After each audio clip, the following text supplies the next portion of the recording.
can you say stop me at that junction in Igbo? Posimuna Junction. Hey! Posimuna Junction. The Igbo word for today's video is stop. Kwụsị. Kwụsị. Kwụsị. Stop it. Kwụsị ya. Kwụsị ya. Kwụsị ya. Stop there. Kwụsị ebe ahụ. Kwụsị ebe ahụ. Stop here. Kwụsị ebe a. Kwụsị ebe a. Still remember, how can you say stop me at that junction in Igbo? Imaraya, denyere m ya no dozi. Anyị na amụtakwa.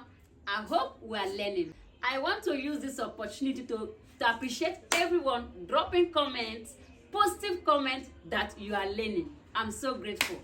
Daalụ maka nkwado unu. Daalụ. Ka Chineke na-agọzi unu n'aha Jizọs. Ngwa nke emesa.